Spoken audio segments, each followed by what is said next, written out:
People have speculated through history as to what the beast or the monster is, that there'd be a man of lawlessness who would claim to be God, as seen in the book of Revelation, is that this race for AI, superintelligence, is the race to make God and be God. The biblical message is God became human. It goes in the reverse direction. Is that the biggest thing you're going to be up against is the original lie. You shall be as God if you deny God and his word. John Lennox explains AI is humanity's attempt to make God. And it's absolutely fascinating. Shout out to David Perel for having him on his podcast. Go subscribe to his channel, and if you want to watch the rest of the video, I will have it in the description below. Let's get into it. To make super intelligent humans who are like gods with a small g, that's Harari. And that's to be done in one of two ways. First of all, to enhance existing humans, re-engineer their genetics and all the rest. The second way is to start with a non-biological base like silicon and build some sort of entity that is created by human beings but will transcend them. Those are the two main avenues, and some people are trying to do them together. So there's that. But then there arises the question immediately, is this playing God? Is this another Tower of Babel? Right. And it looks very much like it. That's crazy. Sad. A towering desire to reach to heaven. And I've read quite a lot about skyscrapers in connection with my books on Genesis. It's very interesting. I mean, it's literally the oldest story in the book. If you read some of the literature on skyscrapers, you'll come across this quote: behind every skyscraper, there's an even greater ego. Everyone is like, we have the tallest building. Who has the tallest building? And at the end of the day, I also heard, though, that this Tower of Babel was also probably a place of worship, to worship a god. And it was another reason why, because they felt like they had to build up super high to reach God and worship him. But that's not what God wanted. That's not what God asked for. Whether or not it was a God for him. But at the end of the day, it was them doing something against God's will and being prideful. And here's another correlation. AI now, a lot of people are going to AI for advice, going to AI for spiritual wisdom. Who knows what it's going to be like in 5 years? I don't. I pray that it's not going to be completely destructing of mankind, but it's a wild stuff. That puts it very neatly. And there are all these trends, and what I see Scripture giving us is not so much identifications that you can absolutely say with precision what this is. Right. But you can say with some precision what it represents, what it stands for. You see, people, let me give you an example of that. Yeah. People have speculated through history as to what the beast or the monster is. And that's been almost everybody, from the popes to Hitler to Stalin to Mao, etc., etc. They're all interested in who it is. People don't seem to be interested in what Scripture actually says. Scripture tells us what it is. The number 666, it is the number of a man. That's the hideous thing about it. Scripture tells us exactly what it is. It's a human being. And that's what's utterly scary about it, if you like. This is a human being. And in the plain, straightforward language of 2 Thessalonians, Paul told young Christians that there'd be a man of lawlessness who would claim to be God. That fits in perfectly with, it seems to me, the scenes in the book of Revelation. And when contemporary physicists and thinkers are talking about this, it's high time that we take seriously the biblical insight into it. Wow. My argument's very simple, and it doesn't arise first in my book on Revelation. I wrote a book called 2084. And in that book I said, look, if we are prepared to take seriously the kind of argument that Tegmark makes, Harari makes, and a whole host of other people make. Well, I'd like just to say, why don't we go back and take seriously the biblical account, which parallels them eerily closely? And there's far more evidence for its truth. Right. And then just the final point there is to say that the irony of the whole thing is that this race for AI, superintelligence, is the race to make God and be God. The biblical message is God became human. It goes in the reverse direction. God took upon flesh and lived among us, and now we are trying to make humans live forever, be superhuman, and that's dangerous. Not saying that all AI stuff is bad and it's all evil. I'm not saying that. But yeah, the Antichrist is of the number of a man is 666, but they also, people think about the correlation between Nero, because Nero and his number were 666. In the Hebrew language, you could use letters for the number as well, if that makes sense. And you could spell out certain names within numbers from the Hebrew language, and it would spell out certain names. And Nero was one of them.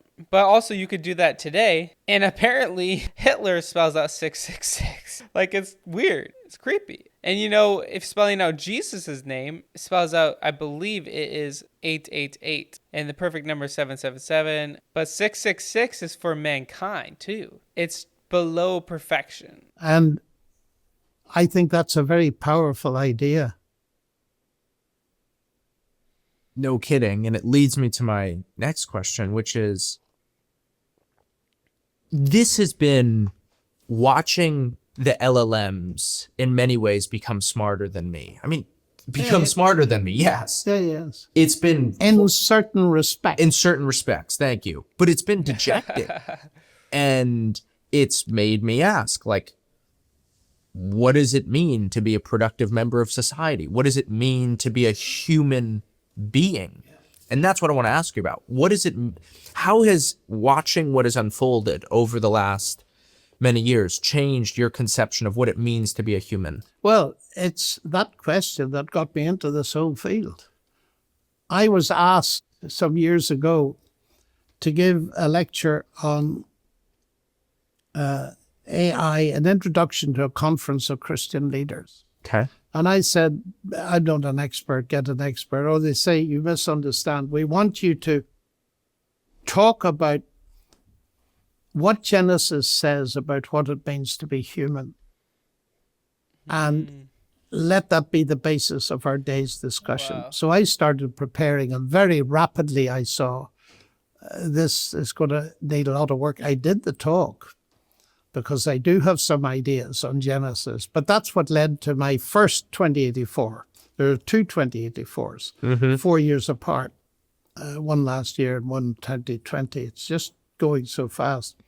And it is that concerns people, the redefinition of humanity. Now, C.S. Lewis is one of the people that saw this very clearly. There are two books I say every believer ought to read. One is The Abolition of Man, and the other is That Hideous Strength, the third one of his science fiction books. And he saw presciently, in 1940, he saw where all this philosophy was leading. Wow. To human beings eventually producing not a human being, but an artifact. And he has this chilling sentence: the final triumph of humanity will be the abolition of man. Wow. Because what they produce is not a human, it's an artifact. They will have meddled with what we now call the germ stream of humanity and altered them. And therefore, it seems to me that it's very important to get back to Genesis and fill Christian minds full of the early chapters of Genesis, because from the point of view of our moral existence and status, Genesis 1:26 undergirds all of Western civilization. And we're still going on that capital. And that's the idea of Imago Dei.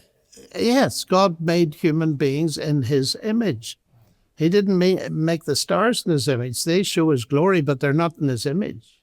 That's a very different thing. You are more important than a star, actually.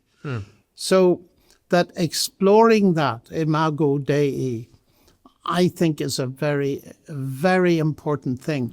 But not exploring it in a vacuum, but exploring it in the context of these attempts, because many of the drivers of this superintelligence creating God are atheists. You can't help noticing that.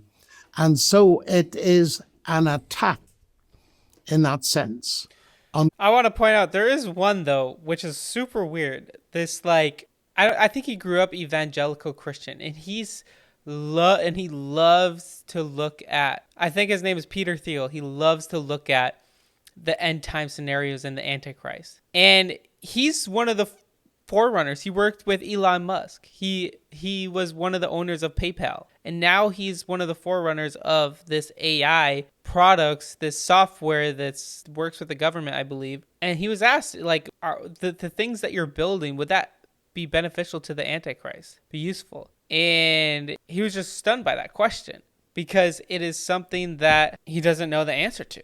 But it's a good possibility. But at the end of the day, it seems like he's just obviously just trying to sell his product. And obviously he's not going to say, of course, no. But he's worried about it. Then why is he making it? God, his uniqueness, his creatorial dignity, his glory, and all of that.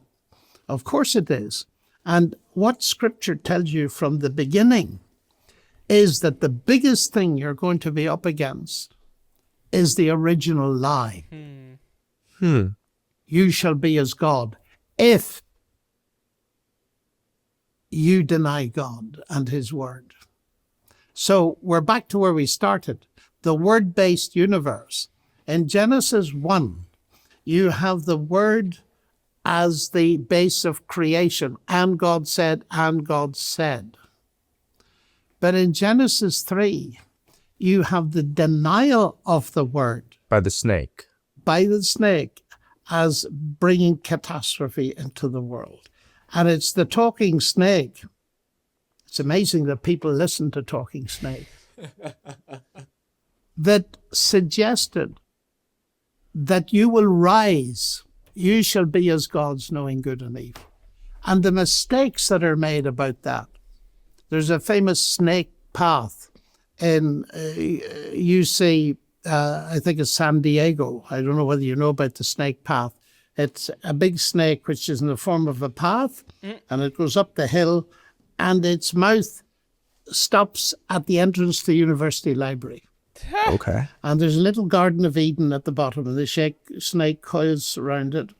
And the whole idea is the humans are encouraged to leave innocence and get knowledge in the university library. And I was speaking there at the Veritas Forum, and I took a big risk. I said to them, I have never seen such a blatant misunderstanding of one of the most important messages in the world. Shocked silence.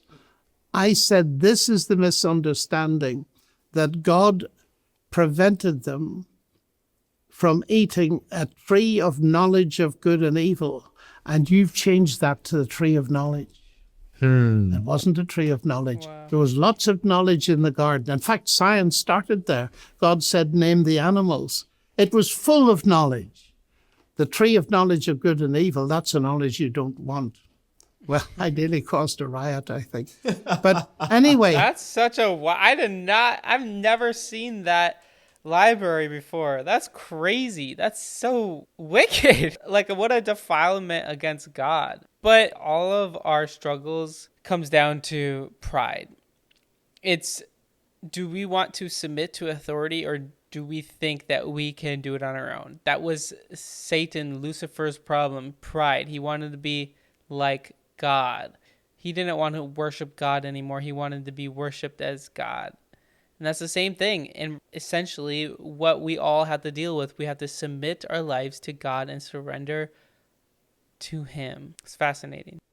It's very interesting because that's storytelling in terms of an artist's representation of this so-called snake path. And it's famous. You can look it up. And that's an example, to my mind, how art can lie powerfully Yep. Yes. and get across the exact opposite message from what the original was meant to convey. Yeah. So I guess there's two things going on here. One is the building of AI, which we've spoken about. I'm curious to know, do you use AI? And if so, how do you think about this is how I would use it to think better, to write better, versus no, I think that the whole thing is like a demonic force and I'm going to keep that away from me? Well, I've got a smartphone. And if you've got a smartphone, you can't help using AI, because when you buy anything on Amazon, it's picking up the trail and it's suggesting new things to buy. Right. So you can virtually not avoid it. And if you use a computer that's connected to the internet and use Microsoft Word, you get all sorts of pop-ups that are explaining things and helping you. The days of not using it are long gone. But it can be a servant rather than a master. And that's the danger of it mastering you. Now, take ChatGPT. I find it quite useful for collecting ideas, Sure. because it will bring to the screen knowledge that I don't have. Yeah. But it may be hallucinating and inventing that knowledge because it wants to please me. So I'm forced to do a lot of checking. But that's okay. I think that just as we look up Google, we don't know much about the Babylonian Empire, so we Google it, and nobody thinks twice about that. Sure. Even people who are a bit scared of AI. And in a sense, GPT is just a very sophisticated form of that is digested without permission often, a lot more literature. And I say to people, you can use it, but beware. Beware. For example, if you're a pastor of a church and you watch the late night film on Saturday and then you get a sermon off ChatGPT in 30 seconds before you go to bed, that is not likely to have much spiritual power. Right. Even Or though demonic power. You never know. It could give you something that is completely not of God. I've seen sermons from VO3 and it's completely heretical what they came out with mini sermon about. So that's so fascinating. Shout out to David Perel. Very fascinating. I love and appreciate John Lennox and all that he has done. Super brilliant man, and I'm blessed by him and all that he's doing. But anyway, guys, I really encourage you all to seek Jesus and put him first. It'll be the best decision you could ever make. Yes, we could be in the end times, or we are in the end times. Live like we are in the end times no matter what. And we need to be seeking Jesus and putting him first, and we need to submit our lives to Jesus above all else, no matter what that may be. And also, guys, if you've never decided to follow Jesus, I encourage you to do that today. In the description below, you can click a link to help you to decide to follow Jesus for the first time. I encourage you to do that today, guys. And always remember, Jesus loves you.